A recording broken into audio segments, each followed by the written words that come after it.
నమస్తే, welcome to mirror TV. నేను Pawan.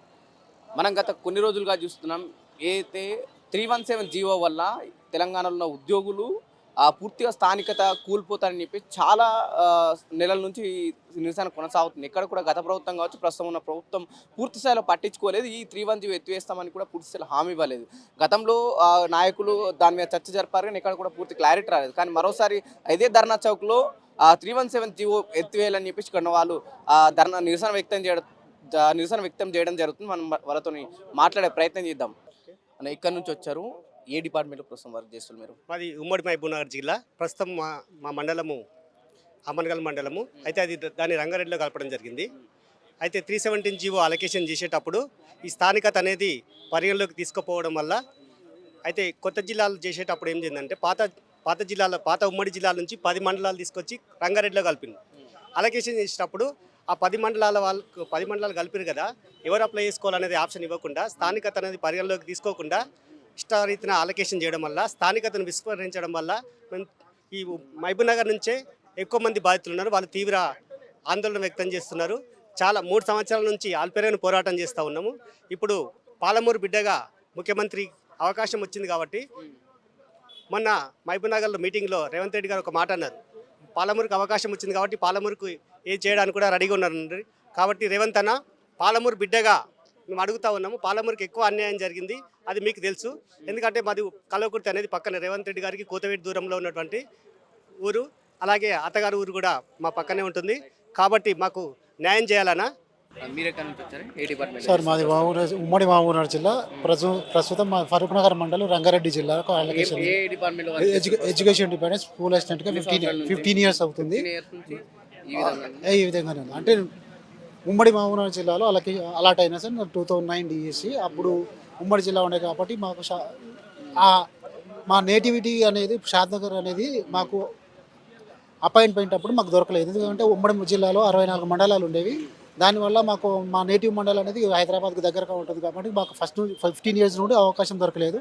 2021లో allocation అప్పుడు కూడా సీనియారిటీ 317 జీవో ఇంప్లిమెంటేషన్లో భాగంగా సీనియారిటీ తీసుకురావడం జరిగింది. కాబట్టి ఆ సీనియారిటీ లేకపోవడం వల్ల మేము మళ్ళీ ఈ జిల్లాకు రావడం జరగలేదు. కాబట్టి ఫస్ట్ అపాయింట్మెంట్ అప్పటి నుంచి ప్రజెంట్ కూడా నారాయణపేట జిల్లాలోనే పనిచేస్తుంది. 15 years అవుతుంది నారాయణపేట జిల్లాలో పనిచేస్తున్నా. ఇంకా 20 years సర్వీస్ ఉంది. ఇంకా నేను నారాయణపేట జిల్లాలో అంటే నా స్థానిక జిల్లాకు ఎప్పటికీ రాకుండా అవకాశం పోయింది. కాబట్టి వెంటనే 317 జీవోను సవరించినట్లయితే మా స్థానిక జిల్లాకు రావడం అవకాశం ఉంది. కాబట్టి దీనిలో భాగంగా మేము రావడం జరిగింది సార్. కలిసారన్న గత ప్రభుత్వ నాయకులు కావచ్చు, ప్రస్తుతం ఉన్న ప్రభుత్వ నాయకులు కానీ ఈ విషయం కలిసి మాట్లాడారా? ఏ విధంగా మేము స్థానికత కూలిపోతున్నాం అనే విషయాలపై చర్చించారా? చాలాసార్లు నాయకులుగా, తర్వాత బాధ్యులుగా మేమందరం కూడా ప్రతి నాయకుడిని కలిసినాము. 317 ఎప్పుడైతే 3 సంవత్సరాలుగా నరక వేదనను అనుభవిస్తున్నామో, ఎక్కడో అచ్చంపేట, మా ఉమ్మడి మహబూబ్నగర్ డిస్ట్రిక్ట్ నుంచి అచ్చంపేట నుండి సుమారుగా 400 కిలోమీటర్ల దూరంలో మమ్మల్ని బదిలీ చేశారు, నిజామాబాద్కు బదిలీ చేశారు. నేను ఒక గిరిజన ఉపాధ్యాయుని. అక్కడి నుండి మల్టీ జోన్ పోస్ట్ అని చెప్పి నిజామాబాద్కి 400 కిలోమీటర్ల దూరంలో మమ్మల్ని చేశారు. అయితే దీన్ని ఆసరా చేసుకొని గత ప్రభుత్వం చేసినటువంటి దాన్ని చేయకుండా ఉండడం కొరకు 48 గంటలు అధికారంలో వస్తే ఖచ్చితంగా ఈ జీవోను రద్దు చేస్తాం లేదా సవరణ చేస్తామని చెప్పి అప్పుడు పిసిసి హోదాలో ఉన్నటువంటి రేవంత్ రెడ్డి గారు ఖచ్చితంగా దీన్ని సాల్వ్ చేస్తారని చెప్పి నమ్మకంతో మేము అందరం కూడా సహకరించి ప్రభుత్వాన్ని తెచ్చుకున్నాం సార్. ఆ ప్రభుత్వం ఇప్పుడు కమిటీల పేరుతో కాలయాపన చేసి 9 నెలలు 10 నెలలుగా గడిచినా కూడా కొండందొవి ఎలకను పట్టిన చందంగా ఈ యొక్క జీవో మీద సమీక్ష చేసి చివరగా గత ప్రభుత్వం ఇచ్చినటువంటి స్పౌజు, మెడికల్, మ్యూచువల్ అలాంటివే చేశారు. కానీ స్థానికత కోల్పోయినటువంటి వారికి న్యాయం జరగలేదని చెప్పి మేము పత్రికా ముఖంగా మీడియా ముఖంగా మీకు తెలియజేస్తున్నాం. ప్రధానంగా తెలంగాణ ఉద్యమంలో కూడా 317 కీలకంగా మీ ఉద్యోగ సంఘాలు కూడా బాధ్యతగా పోషించాయి. స్థానికత కోల్పోతున్నాం, ఖచ్చితంగా మన రాష్ట్రం వస్తే మళ్ళీ మనం తీసుకొచ్చుకోవచ్చు అనే విధంగా కొట్లాడారు. 2 ప్రభుత్వాలని చూస్తున్నారు.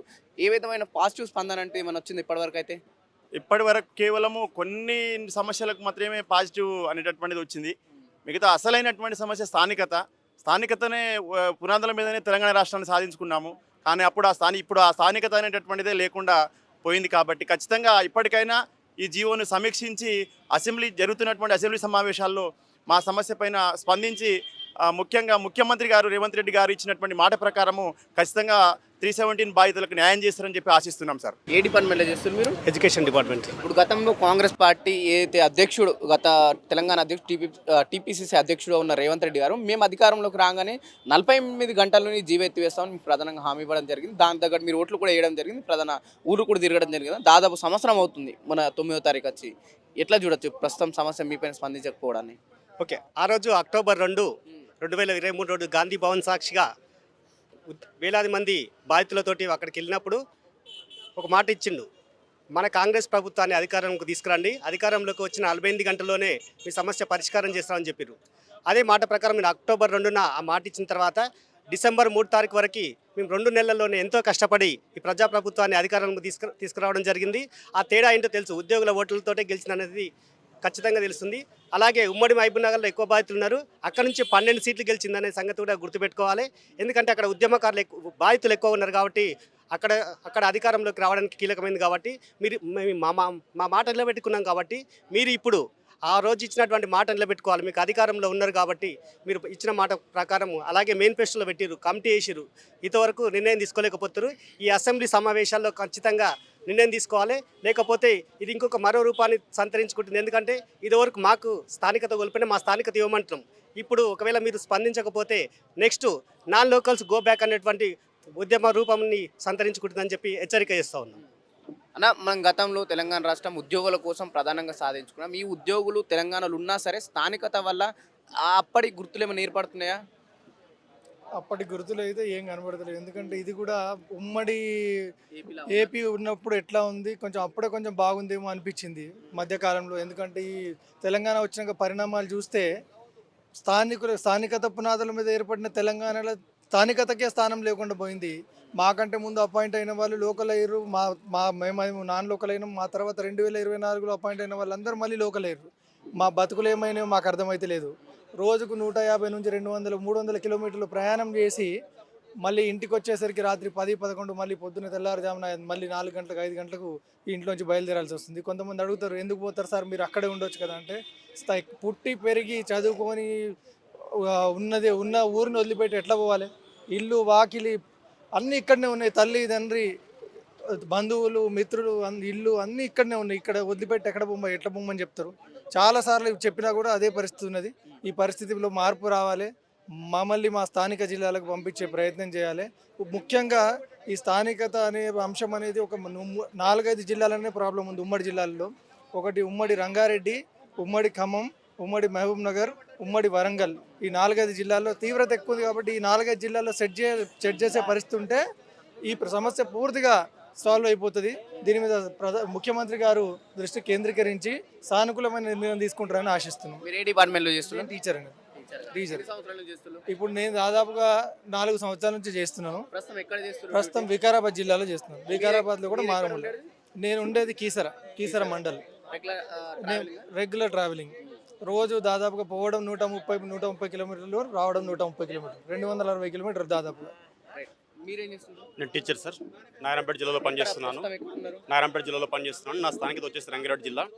సో స్థానికత పునాదుల మీద ఏర్పడినటువంటి తెలంగాణలో స్థానికతకు చోటు లేకుండా గత ప్రభుత్వం తీసుకొచ్చినటువంటి ఈ పాపిష్టి జీవోను మేము అధికారంలోకి వచ్చిన వెంటనే సవరిస్తామని చెప్పినటువంటి ప్రతిపక్ష హోదాలో గౌరవ ముఖ్యమంత్రి గారు కానీ, పిసిసి అధ్యక్షులుగా ఉన్నటువంటి గౌరవ ముఖ్యమంత్రి గారు కానీ, లేదంటే ఉప ముఖ్యమంత్రిగా ఉన్నటువంటి బట్టి విక్రమార్క గారు కానీ, అంటే ప్రస్తుతం అధికారంలో ఉన్నటువంటి ప్రతి ప్రజాప్రతినిధి కూడా మాకు ఆ రోజు హామీ ఇవ్వడం జరిగింది. కానీ నేను అధికారంలో వచ్చిన తర్వాత మేము ఎన్నోసార్లు కలిసే ప్రయత్నం చేసిన, మంత్రులు కలుస్తున్నారు, ఎమ్మెల్యేలు కలుస్తున్నారు, ఎమ్మెల్సీలు కలుస్తున్నారు, కానీ గౌరవ ముఖ్యమంత్రి గారు మాకు ఒక్కసారి కనీసం మాట్లాడడానికి కూడా అవకాశం ఇవ్వకపోవడం చాలా బాధాకరం. ఇప్పుడు మీరు లాస్ట్ 2 months కింద కూడా గాంధీ భవన్ దగ్గర పెద్ద ధర్నా నిర్వహించడం జరిగింది సడన్ గా. దానికి ఏమైనా స్పందించిందా ప్రభుత్వం కావచ్చు, లేకపోతే దాంట్లో ఉన్న నాయకులు? అంటే ప్రభుత్వం నుంచి అంటే ముఖ్యమంత్రి గారు మాట్లాడకపోయినప్పటికీ పిసిసి అధ్యక్షుడిగా ఉన్నటువంటి మహేష్ కుమార్ గౌడ్ గారు మేము కమిటీ ఇస్తున్నాము, కమిటీ మీతో రిఫర్ చేస్తుంది, వీలైతే నేను వారం రోజుల్లోనే ముఖ్యమంత్రి గారిని కల్పించి మీ సమస్యకు సొల్యూషన్ తీసుకొచ్చే ప్రయత్నం చేస్తానని మహేష్ కుమార్ గౌడ్ గారు చెప్పడం జరిగింది. కానీ అప్పటి నుంచి ఇప్పటి వరకు ఏమాత్రము దీంట్లో ప్రోగ్రెస్ లేకపోవడం మమ్మల్ని అందరినీ బాగా కలిసివేస్తున్నటువంటి అంశము. అయితే స్థానికత విషయంలో వేసినటువంటి సబ్ కమిటీ స్థానికతను పక్కన పెట్టేసి కేవలం స్పౌజ్, మెడికల్, మ్యూచువల్ అని కేసీఆర్ చేసినటువంటి అదే చేస్తున్నాడు తప్ప స్థానికత విషయంలో ఎలాంటి పురోగతి లేకపోవడము స్థానికతను కోల్పోయినటువంటి ప్రతి ఉద్యోగ ఉపాధ్యాయుని ఎంతో ఆందోళన గురిచేస్తుంది.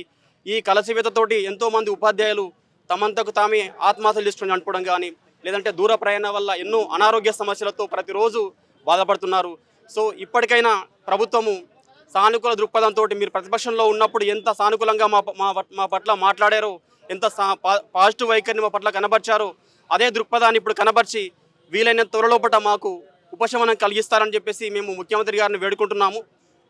ఒకవేళ ఇది సాల్వ్ కాకపోతే భవిష్యత్తు లోపల మా జీవనం ఎలా ఉంటుంది, మేమే కాకుండా మా పిల్లలు కూడా నాన్ లోకల్ జిల్లా లోపల పనిచేయాల్సినటువంటి పరిస్థితి వస్తుంది. దాంతోపాటు ఇప్పుడిప్పుడే ఆ మేము పనిచేస్తున్నటువంటి జిల్లా లోపల మమ్మల్ని అందరినీ స్థానికేతరులుగా చూస్తూ పొడబొడుపు మాటలతోటి మమ్మల్ని మాట్లాడుతున్నారు, కించపరుస్తున్నారు. సో అలాంటి విధానాలు మళ్ళీ ఒక ప్రత్యేక మూమెంట్కు కారణమవుతాయేమో అనే భావన మాలో కలుగుతుంది. అభద్రత భావం మనలో నెలకొంటుంది. సో ఇలాంటి భావన రాకుండా వీలైనంత తొందరగా మమ్మల్ని మా స్థానిక జిల్లాలకు కేటాయిస్తే బాగుంటుందని చెప్పేసి మేము ముఖ్యమంత్రి గారికి సవినయంగా మనవి చేస్తున్నాం సార్. ఎక్కడి నుంచి వచ్చారు మేడం మీరు? నేను గద్వాల నుంచి వస్తున్నాను సార్. ఎక్కడ వర్క్ చేస్తారు? గద్వాలలోనే పనిచేస్తున్నాను, బట్ నా స్థానిక జిల్లా మహబూబ్ నగర్ జిల్లా సార్. ఏ డిపార్ట్మెంట్? ఎడ్యుకేషన్ డిపార్ట్మెంట్ టీచర్నే సార్ నేను కూడా. అయితే ఇన్ని రోజులు అంటే మేము అన్స్ట్వాయిల్లో మహబూబ్ నగర్ డిస్టిక్లో ఎంత దూరమైనా పని చేసుకున్నాం సార్. ఇప్పుడు కూడా వాళ్ళు ఏమంటున్నారు అంటే టీచర్లు అన్నాక ఎక్కడన్నా పోవాలి, ఎక్కడన్నా పని చేయాలి, అక్కడనే ఉండి పని చేయాలి. ఓకే, అంటే మీకు ట్రావెలింగ్ ఇబ్బంది అవుతుందా, లేక ఈ స్థానికత కోల్పోతున్నాం అనుకో ఇబ్బంది అవుతుంది? రెండు విధాలుగా కోల్పోతున్నాం సార్. ఒకటి, మాకు ట్రావెలింగ్ అన్నది చాలా దూరం అవుతుంది. ఒకటి 50 కిలోమీటర్లు 80 కిలోమీటర్లు కాదు సార్, 200-300 కిలోమీటర్లు ప్రయాణం చేయాల్సి వస్తుంది డైలీ రెగ్యులర్గా. ఎందుకు చేస్తున్నారు, అక్కడనే ఉండొచ్చు కదా అంటే ఉంటాము. మా పిల్లలు స్థానికేతరులు అవుతున్నారు, మమ్మల్ని ఇంకా జిల్లాకు మార్పిచ్చారు. సరే, వాళ్ళని కూడా తీసుకెళ్ళి అక్కడ వేయొచ్చు, స్కూళ్ళు ఉన్నాయి అంటున్నారు. ఓకే, వేస్తాం. మరి వాళ్ళకి మా పేరెంట్స్ కానీ మా వాళ్ళ పేరెంట్స్ కానీ ఉండరు కదా. మా ఫ్యామిలీ ఎవరినీ లేకుండా మమ్మల్ని కంప్లీట్గా ఒక వేర్పాటు విధంగా పక్కకి దొబ్బేసి ఒక ఫ్యామిలీ అక్కడనే ఉండిపోండి అంటే నలుగురము, హస్బెండ్ వైఫ్ పిల్లలు నలుగురే ఉండాలన్నా సార్. మా ఫ్యామిలీస్ లేవా? వేరే వాళ్ళు ఉండరా మా ఫ్యామిలీస్లో? ఉమ్మడి ఫ్యామిలీలో ఉంటాను నేను. నా బిడ్డకి ఉమ్మడి ఫ్యామిలీలో ఉన్న పెద్దనాన్న చిన్నాన్న వాళ్ళ ప్రేమ అవసరం లేదా? ఆ పిల్లలకి అన్న అక్క చెల్లెళ్ళన్న బంధాలు అవసరం లేదా సార్? మేమే ఉండాలన్నా, నలుగురం చూసుకుంటూ ఉండాలన్నా? ఎందుకు గత 10 ఏళ్ళు పోరాటం చేసి మళ్ళీ అదే పోరాటం కొనసాగిస్తున్నారు? 317 జీవో ఎత్తివేయాలని చెప్పి ప్రభుత్వం ఎందుకు పట్టించుకుంటుంది అంటారు మీ విషయంలో? సార్, ఇది ఏమీ లేదు సార్. అప్పుడు వాళ్ళు ఇచ్చిన మాట వాళ్ళు సొంతంగా ఇచ్చిండ్రు. మేము అడగక ముందే ఏమన్నాడు సార్, ఏమన్నారంటే రేవంత్ రెడ్డి సారు, నేను 48 అవర్స్లో ఇస్తాము అంటే సరే అని. నేను సార్ ఒక ఓటు వేయడానికి నాకు ఓటు రాకపోతే అప్పుడు వాళ్ళు అక్కడ కూడా మ్యానిపులేషన్ చేసి మా ఓట్లను రాకుండా చేసిండ్రు గద్వాల. మేము ఓటేస్తే వాళ్ళు ఓడిపోతారంటే ఆ ఓటు హక్కు కోసము కలెక్టర్ ఆఫీస్ దగ్గరికి తిరిగి ఓటు తెచ్చుకున్నా. ఆ ఓటు వేయడానికి 100 కిలోమీటర్లు ప్రయాణం చేసి పోయి ఓటేసి వచ్చిన నేను. మా 2% ఓటుతోటే సార్ గెలిచిండ్రు. మరి ఇచ్చిన మాట మాకు కూడా నిలబెట్టుకుంటే బాగుంటుంది కదా సార్. మేమేం అడుగుతున్నాం? మా స్థానిక జిల్లాను అడుగుతున్నాం. పని చేయము అంటలేము కదా. సరే, మా ఏరియాలో మేము ఉంటే ఆ ఏరియాని ఇప్పుడు సార్ అన్నట్టు మమ్మల్ని వేరుగా చూస్తున్నారు. మీరు మీ జిల్లాకి వెళ్ళండి, మీ జిల్లాకు వచ్చి ఇక్కడ మాతో మాట్లాడతారా అంటున్నారు. వేరే డిపార్ట్మెంట్ వాళ్ళు ఏమంటారంటే మేము లేము, ఇంత దూరం ప్రయాణం చేస్తున్నాం. కొన్ని విషయాల్లో మేము అవైలబుల్ ఉండాం సార్. ఇప్పుడు మార్నింగ్ వెళ్తాం, మండే రోజు వెళ్తాం. కొన్నిసార్లు ఒక 5 నిమిషాలు 10 నిమిషాలు లేట్ కావచ్చు. మేము పొద్దున 2 గంటలకి లేవాల్సి వస్తుంది సార్. ప్రయాణం చేసాం మార్నింగ్ 2 లేచి 4 గంటల వాళ్ళకి టిఫిన్లు కట్టుకొని 5 గంటలకు బస్సులో ఎక్కాలంటే ఆలోచించండి మా బాధ ఎంత ఉంటుంది. ఒక రోజు కాదు, 2 రోజులు కాదు ఈ ప్రయాణం. లైఫ్ లాంగ్ మీరు ఇట్లనే ఉండాలి అంటే సరే. మేము అప్పుడు మహబూబ్ నగర్ జిల్లాలో ఉమ్మడి జిల్లాలో ఉన్నప్పుడు ఈరోజు కాకపోతే రేపు వస్తాం మా ఈ జిల్లాకి అన్న ఆశ ఉంటుండే. ఇప్పుడు అట్లా కాదు, మేము రిటైర్ అయ్యే వరకు అక్కడనే ఉండాలి అంటే ఎంత కష్టం అవుతుంది మాకు. నేను ఇప్పుడు 12 DSC సార్ నాది. కంటిన్యూ అంటే 12 ఇయర్స్ నుంచి కాదు సార్. నేను మొన్న వీళ్ళు 317లో ఎఫెక్టెడ్ గద్వాలకి వెళ్ళినా సార్. లేకుంటే నేను ఇప్పుడు నార్కర్నూలు జిల్లాలో ఉంటి. అంటే ఇప్పుడు ఉన్న నార్కర్నూలు జిల్లా అప్పుడు ఉమ్మడి మహబూబ్ నగర్లో దగ్గరకు ఉంటే సార్. నేను ఒక 30 మినిట్స్ స్కూల్లో ఉంటుంటే నేను ఈజీగా మంచిగా పోయి ప్రయాణం చేస్తుంటే తీసుకొచ్చి ఇక్కడ వేసిండ్రు. మీకు అవైలబుల్ లేదు అని వేస్తున్నారు, కరెక్టే. ఇప్పుడు మాకు ఏం అడుగుతున్నాం? మేము స్థానిక జిల్లా అడుగుతున్నాం. దానికన్నా ఎక్కువ ఏం అడుగుతలేము. ఇది 1 రూపాయితో సంబంధం లేని విషయము, మీరు ఒక్క సంతకంతో చేసుకునే విషయము, కావాలని మీరు నెగ్లెక్ట్ చేస్తున్న విషయం ఇది. కానీ ఇది వాళ్ళకే ప్రాబ్లం సార్. ఈ రోజు మమ్మల్ని బాధ పెడితే 317 వల్ల ప్రభుత్వానికి ఏమైనా లాభం ఉందంటారా? ప్రభుత్వానికి లాభం అంటే సార్, ఇప్పుడు ప్రజల్లో మేము లేమా?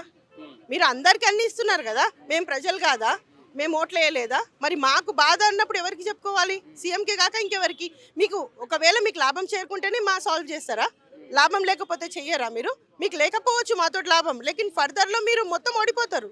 మీరు రారా? మీరు నెక్స్ట్ ఓటుకి ఉండరా? 4 సంవత్సరాలు ఎంజాయ్ చేస్తారేమో, ఆ తర్వాత మా బాధ అప్పుడు ఉండదా సార్? ఈరోజు మీరు ఇయ్యరు, మీకు లాభమే. ఇప్పుడు మీరు చేస్తేనే మీకు లాభం, ఇప్పుడు చేయకపోతే మీరు మొత్తానికి నష్టపోతారు. ఎందుకంటే మా బాధను అప్పుడు కూడా కేసీఆర్ సార్కి చెప్పుకున్నాం. దీనివల్ల ఎటువంటి లాభం ఉంది అసలు? 317 వల్ల ప్రభుత్వానికి ఎటువంటి లాభం ఉంది? సార్ ఏదైనా వాళ్ళకు ఉండదు సార్, వాళ్ళకేం లాభం లేదు, కానీ మీకు నష్టం. మాకు మొత్తం నష్టం. మాకు లాభం అన్నది లేనే లేదు, అసలే నష్టం. మొత్తానికి నష్టమైనాం మేము. ఏ పరంగా, ఫ్యామిలీ పరంగా నష్టపోయినాము, హెల్త్ పరంగా నష్టపోయినాము, పిల్లల పరంగా నష్టపోతున్నాము, పెద్దల పరంగా నష్టపోతున్నాము. మా పేరెంట్స్ ఎంతో మంది చనిపోయినారు సార్, మా మీద బాధ పెట్టుకొని హార్ట్ అటాక్లు వచ్చి చనిపోతున్నారు. ఎంతమంది ఉద్యోగాలు చనిపోతున్నారు. ఇదంతా ఎవరికి నష్టం సార్? ప్రభుత్వానికి ఏం కాదు, కానీ మేమైతే నష్టపోతున్నాం కదా. మేము ఎంత బాధపడుతున్నాం కదా, మరి ఆ బాధ వాళ్ళకి తెలియదా సార్? మాకు కూడా లాభం చేకూర్చాలి. మీరు అందరికి అన్ని ఇస్తున్నారు కదా, మేము అడిగేది ఏంది? స్థానిక జిల్లా. అది కూడా మేము పక్కన ఇయ్యమని అడుగుతలేము, ఇంటి పక్కన ఇయ్యమని అడుగుతలేము. మీకు ఎక్కడ వీలు ఉంటుందో అక్కడనే మాకు స్థానిక జిల్లా మాత్రమే ఇవ్వాలి. ప్రస్తుతం ఉన్న ఉమ్మడి 31 జిల్లాలలో మా జిల్లాకి మాకు ఇవ్వండి, మేము చదువుకున్న జిల్లాలో మాకు ఇవ్వండి, అంతే మేము అడుగుతాం. బోనఫైడ్ ప్రకారము మేము చదువుకున్న జిల్లాలో ఇవ్వండి, మాకు ఏం ఎక్స్ట్రా వద్దు. మీకు ప్లేస్ కూడా అడుగుతలేము, మాకు జిల్లా ఉంటే చాలు. మా జిల్లాకి ఇస్తే చాలు, మేము ఎక్కడైనా ప్రయాణం చేసుకుంటాం, ఎంత దూరమైనా మేము చేసుకుంటాం. ఎందుకంటే మా వాళ్ళు అక్కడనే ఉన్నారు, ఎటైనా మేము పోగలము, ఎటైనా ఉండగలం. ఇక్కడ అంటే కాని పని మనకు. అసలుకే మాకు ఎవరు తెలియని ప్లేస్లో పోయి పనిచేస్తున్నాం సార్, ప్రతి దానికి కష్టపడుతున్నాం. ఒక్కొక్క దానికి టౌన్ లో చేస్తున్నా ప్రస్తుతం అక్కడ నుంచి లేదండి, మళ్ళీ పల్లెటూరుకి వెళ్ళాలి. ఆ పల్లెటూరులో సరే నేను ఆడనే ఉందామని ఇల్లు వెతికితే ఇల్లు రెంట్కి లేదు. ఆ ఊర్లో నేను పనిచేసే ఊర్లో రెంట్కి ఇల్లు లేదు. ఎక్కడ ఉండాలా? లేదు. అంటే వాళ్ళు ఉండరు సార్, వాళ్ళకి అవసరం లేదు, వాళ్ళు ఇల్లు కట్టరు రెంట్లకి. ఇప్పుడు నేను ఎక్కడ ఉండాలా? గుడిసేసుకొని ఉండాలా ఆడ? మళ్ళీ ఆడ నుంచి ఇంకో ప్లేస్కి వెళ్ళే ఉండాలి కదా నేను. మళ్ళీ ఆడ నుంచి నేను రోజు ప్రయాణం చేయాలి. ఒక రెగ్యులర్ అక్కడ బస్సు ఫెసిలిటీ లేదు నేను పోయే ఊరికి. ఆటో నిండాలా, అప్పుడు పోవాలా. నేను స్కూల్కి ఏ టైంకి వెళ్తాను సార్? ఆలోచించండి ఇవన్నీ. ఒకవేళ నా ఇల్లు దగ్గర ఉంటే నాకు ఎవరు ఇష్టపెట్టే వాళ్ళు ఉంటారు. మా హస్బెండ్ అన్నా వస్తారు, మా తమ్ముడన్నా వస్తాడు, అన్నన్నా ఉంటాడు, బావన్నా ఉంటాడు, ఎవరో ఒకరు ఉంటారు ఇష్టపెట్టడానికి. ఇక్కడ ఎవరు లేరు, నేను ఒక్కదాన్ని ఉండాలా. ఏం చేయాలి నేను ఇప్పుడు? ఆటో నిండే వరకు ఆగాల, అప్పుడే కానీ స్కూల్కి వెళ్ళలేను నేను. లేదు అంటే రోజుకు ఒక 300 పెట్టి ఆటోలో పోయి రావాలా. నేను సంపాదించే సంపాదన ఆటోకే పెట్టాలి. ఏమి ఇయ్యరు అట్లా, అవేమి ఉండవు. మళ్ళీ ఈ నా సాలరీలోంచి కదా నేను పెట్టుకునేది. మళ్ళీ నేనేం చేయాలా? ఈ ప్రయాణానికే మేము ఎక్కువ డబ్బులు పెడుతున్నాము. అట్లా అంటే మీకు ఫ్రీ బస్ కదా అంటే ఆ ఫ్రీ బస్లో ఎక్కగలమా సార్? మేము ఉన్న ఫుల్కి మేము డబ్బులు ఇచ్చిపోతాం. మాకు టైంకి పోవాలంటే ఈ ఫ్రీ బస్సులను చూసుకుంటూ ఉండలేము మేము. నేను సూపర్ లగ్జరీకి తప్ప ఏది ఎక్కలేను. ఆడ బస్సులు కూడా ఉండవు అటు సైడ్. మినిమం 150 పెట్టాల్సిందే సార్. 150 ఎక్కడ సార్? 200కి తక్కువ లేదు మాకు. అంత దూరం పోతే మేము ఒక ప్లేస్కి మళ్ళీ నేను బ్రేక్ జర్నీ 4 బస్సెస్ నాది daily. 4 buses sir. 4 hours 5 hours అవుతుంది కొన్నిసార్లు బస్ వెయిటింగ్లా. 5 hours journey, 4 complete break journey, 4 buses change చేయాలి నేను. వెళ్ళేటప్పుడు ఓన్లీ కేవలం, మళ్ళీ వచ్చేటప్పుడు అదే బస్కి రావాలా. 10 o'clock ఇంటికి వస్తాను, 9:30, 10కి వస్తాను నేను. ఇప్పుడు నేను వచ్చి ఎవరిని చూసుకుంటా, ఏం చేయగలను? మళ్ళీ పొద్దున మళ్ళీ 2 గంటలకు లేచి ఏం ప్రయాణం చేస్తాను? ఆలోచించండి ఎంత కష్టపడుతున్నాం మేము. అరే మేము అడిగేది ఏందయ్యా, కొంచెం మా స్థానిక జిల్లాలో మాకు వర్క్ మేము కూడా మనసు పెట్టి పని చేయడానికి వస్తాయి సార్. ఇంత అలసిపోయి ఆడ పని చేయాలి, పిల్లలకి ఏం చెప్పగలుగుతున్నాము? ఆడికి కూడా కష్టపడుతున్నాం సార్. మళ్ళీ మా బాధ్యత అనుకొని పిల్లలకు చెప్తున్నాము, ఒక్కరికి కూడా లాస్ కాకుండా చూసుకుంటున్నాము, ఫెయిల్ కావద్దని ఆలోచిస్తున్నాము. కానీ మా గురించి ఆలోచించేవారు లేరు కదా ఇక్కడ. అంతా మేమే ఆలోచించాలి. నా ప్రభుత్వానికి బాధ్యత లేదా మా మీద? ఇప్పుడు అసెంబ్లీ సెక్షన్ జరుగుతున్నాయి, ఈ నెక్స్ట్ వీక్ ను మళ్ళీ స్టార్ట్ అవుతాయి వాయిదా తర్వాత. అసెంబ్లీలో చర్చిస్తారని మీరు ఆశిస్తున్న ఈ సమస్య గురించి అడగడానికే వచ్చినాం సార్. ఇక్కడ ఈ వచ్చింది వాళ్ళు చేస్తలేరనే కదా సార్. ప్లీజ్ కన్సిడర్ చెయ్యండి, మా బాధను అర్థం చేసుకోండి. మేము చాలా కష్టపడుతున్నాము, చిన్న కష్టం కాదు సార్. ఇప్పుడు నేను గద్వాల నుంచి వస్తున్నా, పొద్దున లేచి ఎందుకు వచ్చినా ఇంత దూరము. నా బాధని ఎవరికి చెప్పుకోవాలని అర్థం కాక అట్లీస్ట్ ఈ మీడియా పరంగానన్నా ఆయన చూస్తాడేమో సీఎం సార్. మధ్యవర్తులు పోనిస్తలేరంట, మరి సార్కి ఎట్లా తెలవాలా? మరి ఇట్లన్నా మీడియానా చూడాలా, సార్ కూడా చూడాలి కదా. ఎవరి మీద బాధ్యత? మీరు సీఎం అయినప్పుడు ప్రతి ఒక్క మనిషి బాధ్యత మీ మీద ఉంటుంది. తెలంగాణ మొత్తం ఎంతమంది ఉంటే అంత బాధ్యత మీదే. మరి అంతమంది బాధ్యతలో మేము లేమా? మేము మనుషులం కామా? మేము టీచర్స్ మీకు బాధ్యత లేరా? మీరు కూడా మమ్మల్ని పట్టించుకోండి. టీచర్లు ఒకటే కాదు సార్, మా డిపార్ట్మెంట్లో మెడికల్ ఉన్నారు, revenue department, agriculture department, 6 or 7 departments అనుకుంటా సార్. అందరూ చాలా డిపార్ట్మెంట్స్ ఉన్నాయి సార్, అందరూ ఎఫెక్టెడే. టీచర్స్ ఎక్కువ ఉన్నాం, ఎందుకంటే ఈ డిపార్ట్మెంట్లో ఉద్యోగులే ఎక్కువ ఉంటాం. యాక్చువల్గా టీచింగ్ డిపార్ట్మెంట్లో ఉద్యోగులు ఎక్కువ ఉంటారు, కానీ మిగతా డిపార్ట్మెంట్స్ అన్నీ ఉన్నాయి దీంట్లో. హై స్కూల్ మాత్రమా లేక ప్రైవేట్ స్కూల్ వాళ్ళు మొత్తం? అందరు ఎఫెక్టెడ్ సార్, అందరు ఎఫెక్టెడ్. ఆల్ ఎస్జిటీస్, ఎస్ఏస్ అందరం ఎఫెక్టెడ్. అందరు ఎఫెక్టెడ్ సార్. ఇక్కడ ఒక్కరు అని చెప్పలేము. మెడికల్ డిపార్ట్మెంట్ ఉంది, అగ్రికల్చర్ డిపార్ట్మెంట్ ని చూసినా నేను, రెవెన్యూ డిపార్ట్మెంట్ వాళ్ళు ఉన్నారు, నేను కలిసిన వాళ్ళలో అందరూ ఉన్నారు సార్ ఎఫెక్టెడ్, చాలా మంది ఉన్నారు. సార్ నేను మహబూబ్ నగర్ నుంచి వస్తున్నా. నేను పనిచేసే జిల్లా నారాయణపేట జిల్లా సార్. నా స్థానిక జిల్లా మహబూబ్ నగర్ అయినప్పటికీ కూడా నేను ఇప్పటి వరకు కూడా స్థానిక జిల్లాకు కేటాయించకుండా దాదాపు డైలీ 15 సంవత్సరాల నుంచి 150 కిలోమీటర్ల ప్రయాణం చేస్తూ ఇప్పటికీ నా ఆరోగ్యం క్షీణించింది. అయినా కూడా నేను మీ పైన ఆశతోని మళ్ళొకసారి వేడుకుంటున్నా. ఇప్పుడు మీరు మేనిఫెస్టోలో 310 వల్ల నష్టపోయినటువంటి ఉద్యోగులకు న్యాయం చేస్తా అన్నారు. 48 అవర్స్ అన్నారు. 48 అవర్స్ అయ్యిందా కాలేదా? మీకేమైనా టైం విలువ తెలుసా? తెలిస్తే మాత్రం ఇప్పటికి 1 ఇయర్ అయిపోతుంది. ఇప్పటికి ఎన్నో ఉద్యమాలు చేసినాం, ఎన్నో రకాలైనటువంటి మీటింగులు, ధర్నాలకు వస్తున్నాం. అంటే మా పైన మీకు జాలి కలగడం లేదు. మరి మీరు చెయ్యాలనుకుంటున్నారా లేదనుకుంటున్నారా? ఒకవేళ ఉద్యోగులంటే మాకు సంబంధం లేదు, ఉద్యోగులంటే మాకు చిన్న చూపని అనుకుంటున్నారేమో, కానీ ఉద్యోగులు అయితే ఏం చేయగలరో మీకు తెలుసు. ఉద్యోగులు ఎలాంటి గవర్నమెంట్ అయినా కూడా దించే రైట్ మాకుంది. మేము అనుకుంటే గవర్నమెంట్ ని దించొస్తాము, అనుకుంటే గవర్నమెంట్ ని మరి సీఎం ని చేసేటువంటి అధికారాలు మా చేతిలో ఉన్నాయన్నటువంటి విషయం. ఆ రోజు కూడా స్థానికత ఆధారంగానే అలొకేషన్ జరుగుతుంది అని చెప్పారు. రాత్రికి రాత్రే మాతోని 10 జిల్లాల పేర్లు ప్రిఫరెన్షియల్ ఆర్డర్ పెట్టమన్నారు. 10 జిల్లాలో నేను పెట్టింది ఓన్లీ నా మహబూబ్ నగర్ ఫస్ట్ ప్లేస్ ఇచ్చిన. నాకు వేరే జిల్లాలతో సంబంధం లేదు. నేను మొత్తం 10 పేర్లు కూడా మహబూబ్ నగర్ రాస్తాను అన్నప్పుడు మరి ఎవ్వరు కూడా మాట్లాడలేదు. రాయండి మేడం, ఫామ్ ఫిలప్ చేయండి అని చెప్పి క్షణాల్లో మాతోని ఫామ్లు ఫిలప్ చేయించుకున్నారు. రాత్రికి రాత్రే మనకు ఫోన్లలో మెసేజ్ వచ్చింది, again you are alerted to Narayanpet అన్నారు. మరి ఏంటి, స్థానికత ఆధారంగా అలొకేషన్ జరగాలి కదా. స్థానికత ఆధారంగా తెచ్చుకున్న తెలంగాణలో టీచర్లకు కానీ ఉద్యోగులు వేరే డిపార్ట్మెంట్ వాళ్ళకి కానీ మా సొంత జిల్లాలో మేము పని చేయకూడదా? మా ఫ్యామిలీని వదిలిపెట్టి, మా పిల్లల్ని మా జిల్లాలో వదిలిపెట్టి పొద్దున్న లేస్తే మేము ఆడవాళ్ళం సార్ 150 కిలోమీటర్లు జర్నీ చేసుకుంటూ అక్కడ వెళ్ళి మనం ఉద్యోగాన్ని న్యాయం చేయాలి, మళ్ళీ ఇంట్లో మా ఫ్యామిలీకి మేము న్యాయం చేయాలి. మా ఆరోగ్యాలని కూడా మేము కోల్పోతున్నాం. ఎంతోమంది ప్రతిరోజు ఒకరు మేము ఫోన్లో చూస్తూనే ఉన్నాం, ఎంతోమంది చనిపోతున్నారు. నిన్ననే వనపర్తి బాయ్స్లో ఒక మేడం స్ట్రోక్తో చనిపోయింది. అంటే ఎన్ని రకాలైనటువంటి ఆందోళనలు ఉన్నాయి మా పైన, ఎన్ని రకాలైన ఫ్రస్ట్రేషన్స్ ఉన్నాయి. మరి ఇవన్నీ కూడా మేము తట్టుకొని ఉద్యోగానికి న్యాయం చేయాలి అంటే మీరు మా సొంత జిల్లాకి పంపించి చూడండి. మేము ఇంకా ఎఫర్ట్గా పనిచేస్తాం, మేము ఇంకా మంచిగా న్యాయం చేస్తాం ఉద్యోగానికి.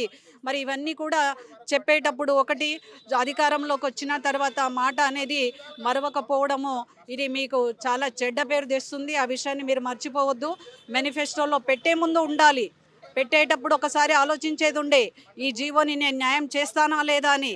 ఆ రోజు 48 గంటల్లో మీరు జీవోని న్యాయం చేస్తా అన్నారు. 317 బాధితులకి న్యాయం చేస్తాను, మీరు మీ సొంత జిల్లాలకి పంపిస్తా అన్నప్పుడు మీ పైన నమ్మకంతో మీ పెట్టినటువంటి మేనిఫెస్టోలో పెట్టినటువంటి అంశాలను నమ్మి మేమంతా అన్ని డిపార్ట్మెంట్లలో ఉన్నటువంటి ఉద్యోగులంతా కూడా ఓటేసి మిమ్మల్ని గెలిపించుకున్నాం. ఈరోజు మాకున్నటువంటి నచ్చిన గవర్నమెంట్ వచ్చింది.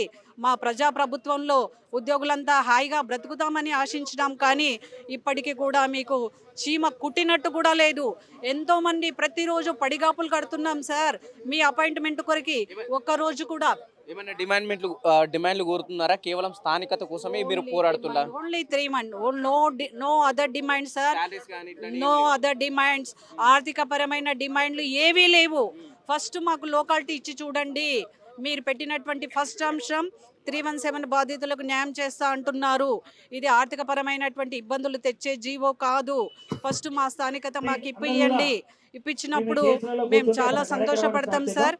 మేము కోరుకున్న గవర్నమెంట్లో మాకున్నటువంటి అనుకూలంగా మీరు పనిచేశారు, మాకు అనుకూలంగా మీరు జీవోలు తెచ్చారని చాలా సంతోషిస్తాం. మళ్ళొకసారి రేవంత్ అన్న ప్రస్తుతం మనతోని ఏదైతే 317 చైర్మన్, జేఏసీ చైర్మన్ విజయ్ గారు ఉన్నారు. మాట్లాడదు మీరు నిజంగానే 317ని ఎత్తేకపోవడం వల్ల ప్రభుత్వానికి ఏమైనా లాభం ఉందా, లేకుంటే కేవలం టీచర్స్ ఏదైతే దీంట్లో ఉన్న దాదాపు 5-7 డిపార్ట్మెంట్ని ఇబ్బంది పెట్టడానికైనా ఇది పెట్టింది? మనం మాట్లాడే ప్రయత్నం చేద్దాం. సార్ చెప్పండి, నిజంగా ప్రభుత్వానికి 317 జీవో వల్ల ఎటువంటి లాభాలు ఉన్నాయి, ఎందుకు ఎత్తేయలేకపోతుంది? 317 వల్ల ప్రభుత్వానికి లాభాలంటే ఏముండదు. ఈ ప్రభుత్వము అప్పుడు రేవంత్ రెడ్డి గారు పిసిసి ప్రెసిడెంట్ ఉన్నారు. నిజంగా ఇది అన్యాయం జరిగింది, మేము వచ్చిన తర్వాత న్యాయం చేస్తామని చెప్పిండ్రు. వారు అధికారంలోకి రావడానికి కూడా ఉద్యోగ ఉపాధ్యాయులు ఎంతో కృషి చేసిండ్రు. ఎందుకంటే మా సమస్య తీరుతుందనేటువంటి నమ్మకంతో ఆ విధంగానే ముఖ్యమంత్రి గారు ఒక క్యాబినెట్ సబ్ కమిటీ ఏర్పాటు చేసి ఈ 317 వల్ల వచ్చిన సమస్యల యొక్క స్టడీ కోసం ఒక క్యాబినెట్ సబ్ కమిటీ ఏర్పాటు చేయడం జరిగింది. అయితే ఆ క్యాబినెట్ సబ్ కమిటీ రిపోర్ట్ వచ్చిన తర్వాత ముఖ్యంగా ఇప్పుడు చేయాల్సింది ఏంటంటే స్థానికత కోల్పోవడం వల్ల ఉద్యోగోపాధ్యాయులకు అన్యాయం జరిగింది. ఆ స్థానికతను మళ్ళీ ఎట్లా పునరుద్ధరించాలనే విషయం మీద క్యాబినెట్ సబ్ కమిటీ వర్క్ చేసింది. కానీ మొన్న వచ్చినటువంటి 3 జీవోల లోపల ఈ స్థానికత అనే అంశం లేకుండా కేవలం గతంలో ఏవైతే స్పౌజ్ మ్యూచువల్ అండ్ మెడికల్ ఏదైతే ఉందో వాటికి సంబంధించిన జీవోలే వచ్చినాయి. కానీ ఉద్యోగోపాధ్యాయులు రాష్ట్ర వ్యాప్తంగా ఎదురు చూస్తున్నది ఆ 3 గురించి కాదు. ఆ 3 గతంలో జరిగినాయి, ఇప్పుడు కూడా అవి ఆటోమేటిక్గా జరుగుతాయి 317లో యాజ్ ఎ పార్ట్ అవి. కానీ ఈ స్థానికత అనేది మాత్రం 317లో లేదు. దాన్ని ఇవ్వడానికి కోసమే క్యాబినెట్ సబ్ కమిటీ వర్క్ చేసింది. పొన్నం ప్రభాకర్ గారు, శ్రీధర్ బాబు గారు మెంబర్స్, దాని చైర్మన్ రాజనరసింహ గారు డీప్గా స్టడీ చేసిండ్రు. స్థానికత ఇవ్వాలి అనేది వాళ్ళు కూడా చెప్పిర్రు. తెలంగాణ అస్తిత్వమే స్థానికత, అది ఇవ్వకుండా ఇంకేంటి మరి అనేటువంటి విషయం కూడా వాళ్ళు మాట్లాడినరు. కాబట్టి మాకు కాన్ఫిడెన్స్ ఉంది. ముఖ్యమంత్రి గారు మా వైపున మాట్లాడినరు గతంలో. Cabinet chairman and cabinet members కూడా మా వైపున సానుభూతితో ఉన్నారు. జరుగుతుందనేటువంటి నమ్మకంతో ఉన్నాము. కాకపోతే ముఖ్యంగా ఐఏఎస్ ఆఫీసర్స్ లేదా ఎవరైతే ఈ లా ఆఫీసర్స్ ఎవరైతే ఉన్నారో వాళ్ళు ఏవో చిక్కులు వస్తాయని చెప్పడం వల్ల వెనకడుగు వేస్తున్నట్టు అనిపిస్తుంది ప్రభుత్వము. నిజం చెప్పాలంటే 317 వచ్చిన తర్వాతనే వేలాది కేసులు వచ్చినాయి. కాబట్టి 317 వల్ల అన్యాయం జరిగిన వాళ్ళకు న్యాయం చేస్తే కేసులు ఎందుకు వస్తాయి? ఒకవేళ వస్తే కూడా ఎదుర్కొనడానికి గవర్నమెంట్ దగ్గర మార్గాలు ఉన్నాయి. ఎందుకంటే స్థానికత కోల్పోవడం ఏ విధంగా అన్యాయం? ఆర్టికల్ 371D ఏం చెప్తుంది? స్థానికులకు స్థానిక జిల్లా లేదా జోన్లో విద్యా అవకాశాలలో ప్రాధాన్యత ఉండాలని చెప్తుంది. మరి దాని స్పిరిట్కి దెబ్బతీస్తూ ప్రెసిడెన్షియల్ ఆర్డర్ 124 నుంచి ఈ 317 తీసుకొచ్చిండ్రు. అందులో ఆ 371Dలో ఉన్నటువంటి ఆ రాజ్యాంగ స్ఫూర్తిని విస్మరించి వీళ్ళు ఏం చేసిండ్రు? ఓన్లీ సీనియారిటీ అని తీసుకున్నారు. దానివల్లనే ఈరోజు ఇంతమంది ఇబ్బందులు పాలవుతున్నారు. కాబట్టి నేను ఎవరో ఈ అధికారులు ఐఏఎస్ ఆఫీసర్లు రాసిన ఈ 317 కంటే అంబేద్కర్ గారు రాసినటువంటి రాజ్యాంగము, దానిలో ఉన్నటువంటి 371D, దానిలో ఉన్నటువంటి స్థానికత స్ఫూర్తి గొప్పదని మేము భావిస్తున్నాం. కాబట్టి మా వైపు న్యాయం ఉంది.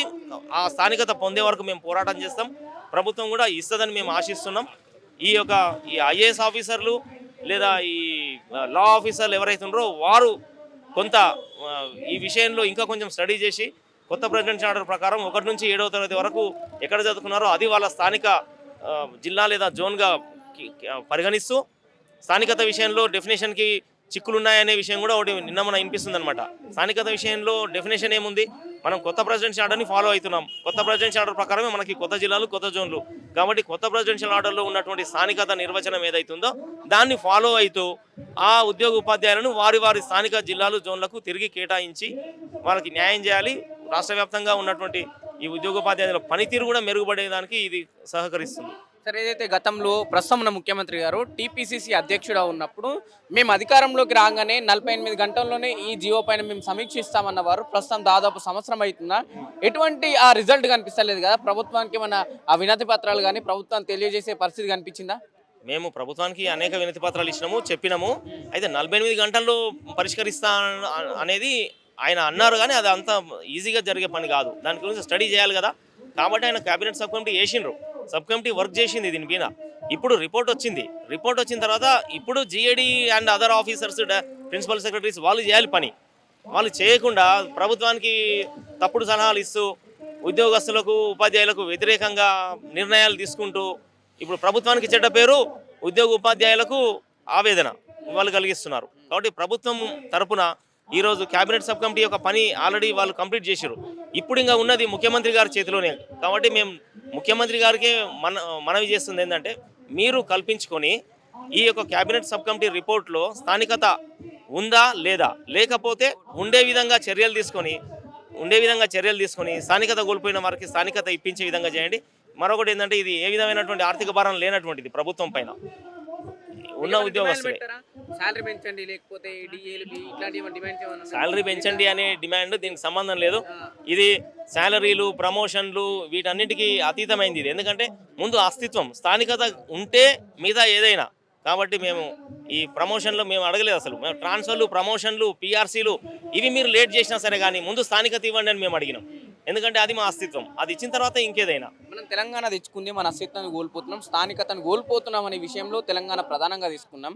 తెచ్చుకున్న తర్వాత కూడా మళ్ళీ మీ టీచర్లు ఏదైతే మా జిల్లాలో మేము ఉండి పుట్టి పెరిగిన దగ్గర మేము చదువుకున్న దగ్గర మళ్ళీ స్థానికత కోల్పోతున్నామని మళ్ళీ రోడ్ల మీదకి వచ్చి ధర్నాలు చేసే పరిస్థితి వస్తాయని ఊహించారు గతంలో ఎప్పుడన్నా? అంటే ఇది ఆఫీసర్స్ దీన్ని ఒక కాంప్లికేటెడ్ ఇష్యూగా మార్చిండ్రు. ఇది వాస్తవానికి గవర్నమెంట్ దాన్ని ఈజీగానే చేయగలదు, ఆఫీసర్స్ కొంచెం కాంప్లికేట్గా మారుస్తున్నారు. వాళ్ళు చెప్పే విషయాలు ఏంటంటే వాళ్ళు టెక్నికల్గానే ఆలోచిస్తున్నారు. కాకపోతే ప్రభుత్వం ఎట్లా ఉంటుంది, ప్రజలకు, ఉద్యోగోపాధ్యాయులకు ఏది మేలు జరుగుతుందో అది ఒక పాలసీగా ప్రభుత్వం టేకప్ చేసి చేయవచ్చు. ఇది ఇప్పుడు అనేక సంక్షేమ పథకాలు ఉన్నాయి కదా, అవి ఆఫీసర్లు చెప్తే చేయరు కదా. ప్రభుత్వం తన ప్రజలకు ఏం కావాలో తను తెలుసుకొని చేస్తుంది. ప్రజల యొక్క కోరిక మేరకు ప్రభుత్వం పనిచేస్తుంది. ప్రభుత్వంపై మేము ఆశలు పెట్టుకుంటాం కానీ ఆఫీసర్లపై కాదు కదా. కాబట్టి లాస్ట్ 2 months బ్యాక్ కూడా గాంధీ భవన్ దగ్గర పెద్ద ఎత్తున నిరసన తెలిపారు. కానీ ప్రభుత్వం ఎందుకు ఇంకా పూర్తి స్థాయిలో స్పందిస్తలేదంటారు? తెలియదు అంటారు వాళ్ళకు ఇంకా? లేదు అట్లా అని ప్రభుత్వం స్పందిస్తలేదని కాదు. ఆ రోజుకి ధర్నా జరిగే రోజుకి కూడా cabinet sub committee still working. Even today cabinet sub committee is in force. కాబట్టి వాళ్ళ ద్వారా న్యాయం జరుగుతుందని మేము ఆశిస్తున్నాము. ఈ నిరసన ఏంటంటే మొన్న వచ్చిన 3 జీవోలలో స్థానికత జీవోలు లేనందుకు మేము ఆ విషయాన్ని మేము నిరసిస్తున్నాం. అసెంబ్లీలో సమస్యలు నడుస్తున్నాయి ప్రస్తుతం, అసెంబ్లీలో చర్చించాలి. ఎస్, మేము రాష్ట్ర వ్యాప్తంగా ఉన్నటువంటి అందరు ఎమ్మెల్యేలకు వినతి పత్రాలు ఇచ్చినాం. ఈ అసెంబ్లీ సెషన్స్లో తప్పకుండా ఈ స్థానికత సమస్యను మెన్షన్ చేయండి. మెన్షన్ చేసి ముఖ్యమంత్రి గారి ద్వారా ఒక తీర్మానం జరిగే విధంగా చూడండి. అందరూ ఎమ్మెల్యేలకు కూడా మేము వినతి పత్రాలు ఇచ్చినాం. ఈ డయాస్ నుంచి కూడా నేను అందరికీ మనవి చేస్తున్నాను, స్థానికత కోల్పోవడము ఒక దురదృష్టకరము. అది ఈ ప్రభుత్వంలో నెరవేరితే ఉద్యోగ ఉపాధ్యాయులు తమ యొక్క జీవితంలో, తమ కెరియర్లో ఎప్పటికీ కూడా ఈ ప్రభుత్వం చేసిన మేలు మర్చిపోదు అనే విషయాన్ని మేము ప్రభుత్వానికి తెలియజేస్తాం. నేను ఆల్ గురుకుల ఎంప్లాయీస్ ఫ్యామిలీ వెల్ఫేర్ అధ్యక్షుడిని. నా పేరు నరేందర్ తుమ్మ. ఈ గురుకులాలలో ఏదైతే ఉన్నదో అందరికీ చాలా డిస్లొకేటెడ్ అనే ప్రాబ్లం, అంటే స్థానికత కోల్పోయడం అనే ప్రాబ్లము ఫస్ట్ టీజీటీ కాంచి స్టార్ట్ అయింది. ఒకరొకరిని 400, 500, 300 ఇట్లా చాలా దూరంలో వేశారు అన్ని గురుకులాలలో. ఎస్పెషల్లీ సాంఘిక సంక్షేమ శాఖలో ఉన్న గురుకులాలలో టీజీటీలు, ఎన్ఆర్టీలు, లేటెస్ట్గా ఏదైతే రెగ్యులర్ అయ్యారో ఎన్ఆర్టీలు, వాళ్ళకి అసలు సంబంధం లేని ఈ 317 జీవో పెట్టి ఒకరొకరిని 150, 300, 400 కిలోమీటర్ల దూరంలోకి కూడా వేయడం జరిగింది. దీనివల్ల టీచర్లు వాళ్ళ ఉద్యోగాన్ని సక్రమంగా నిర్వర్తించలేకపోవడమే కాకుండా వాళ్ళ పిల్లలు ఏదైతే ఉన్నారో వాళ్ళు కూడా స్థానికతను కోల్పోతున్నారు.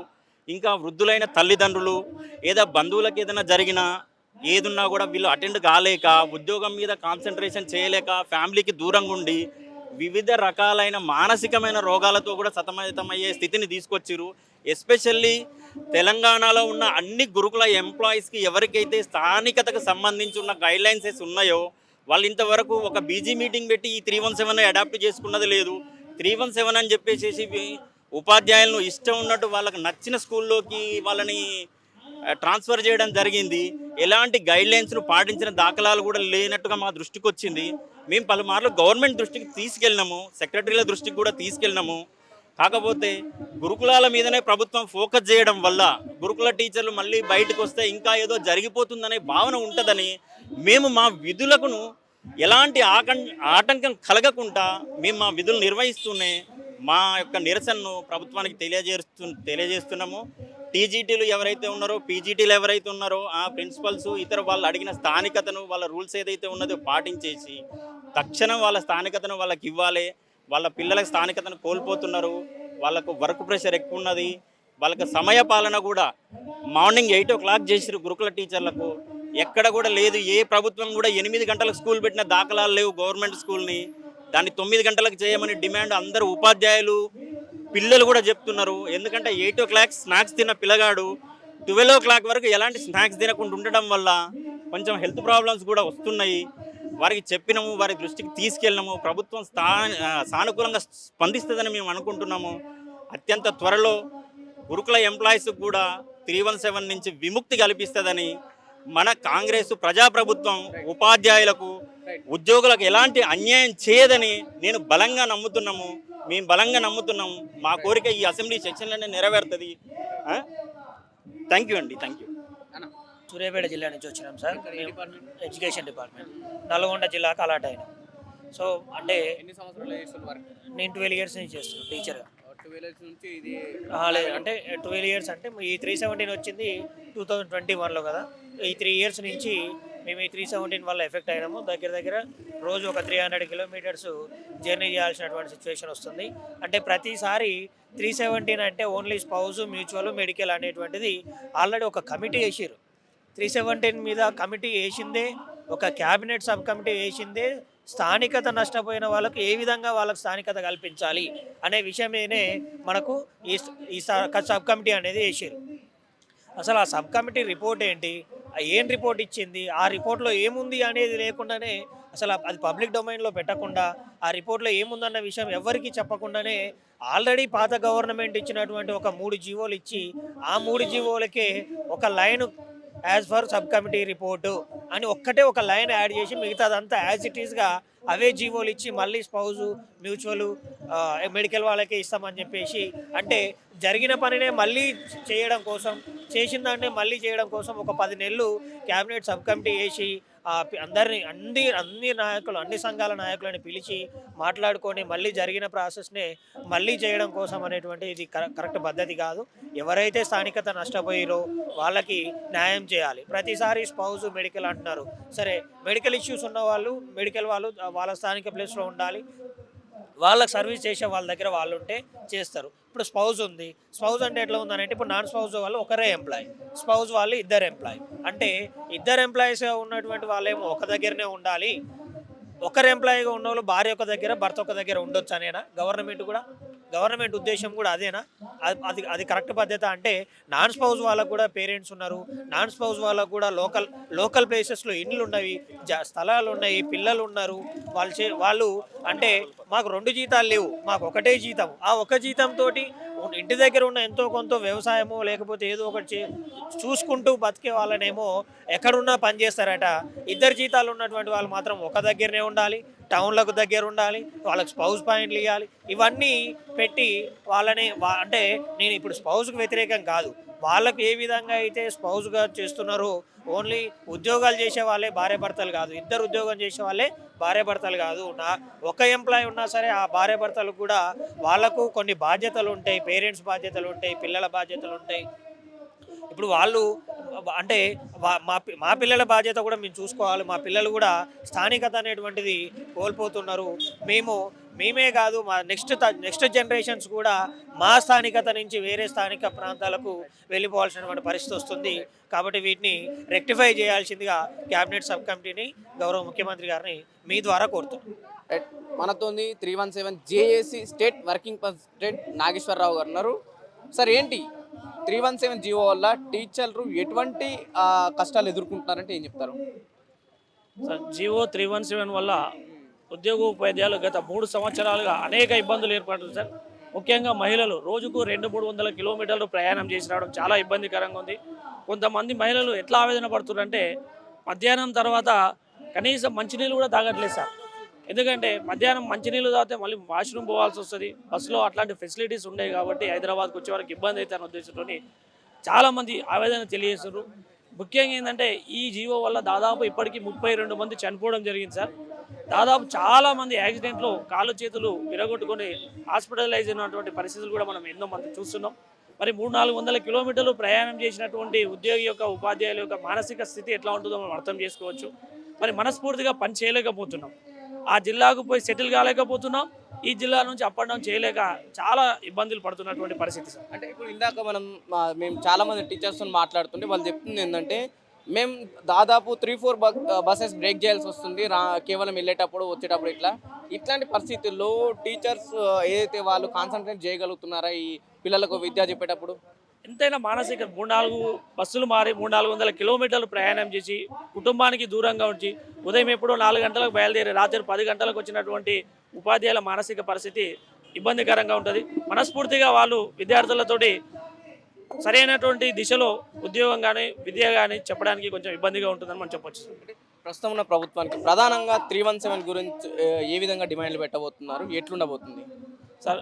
ఇది ప్రభుత్వానికి ఎలాంటి ఆర్థికపరమైనటువంటి ఇబ్బందికరమైన సమస్య కాదు సార్. ఇది ముఖ్యమంత్రి గారు కావచ్చు, అప్పట్లో ఉన్నటువంటి కాంగ్రెస్ నాయకులు అందరూ కూడా ఇప్పుడు మంత్రులు లేరు, వాళ్ళందరూ కూడా మా ఉద్యమానికి మద్దతు ఇదే ఇందిరా పార్క్ ధర్నా వద్ద అప్పుడు మల్లు రవి గారు కావచ్చు, సీతక్క గారు కావచ్చు, మాకు మద్దతు పలికిన వాళ్ళే. వాళ్ళందరూ కూడా అప్పుడు 317 అనేది ఒక దారుణమైనటువంటి జీవో చెప్పారు. వాళ్ళే ఇప్పుడు మంత్రులుగా ఉన్నారు, వాళ్ళే ఇప్పుడు ముఖ్యమంత్రులుగా ఉన్నారు. కాబట్టి ఈ 317 సమస్యను పరిష్కరించడం వారి బాధ్యత. ఇది వాళ్ళు ఖచ్చితంగా చేయాల్సింది. గతంలో టీపీసీసీ అధ్యక్షుడు ఉన్నప్పుడు రేవంత్ రెడ్డి గారు కూడా చెప్పడం జరిగింది, మేము అధికారంలోకి వస్తే ఖచ్చితంగా మీకున్న ప్రాబ్లమ్స్ సాల్వ్ చేస్తామన్న వాళ్ళు ప్రస్తుతం అధికారంలోకి వచ్చే సంవత్సరం అయినా సరే ఎటువంటి హింట్ కూడా ఇస్తలేరు మీతో చర్చించే విధంగా కూడా. ఎట్లుంది, ఏమనిపిస్తుంది? అయితే పిసిసి అధ్యక్ష హోదాలో మన ప్రస్తుత ముఖ్యమంత్రి రేవంత్ రెడ్డి గారు కాంగ్రెస్ ప్రభుత్వం అధికారంలోకి వస్తే 48 గంటల్లో పరిష్కరిస్తామని చెప్పారు సార్.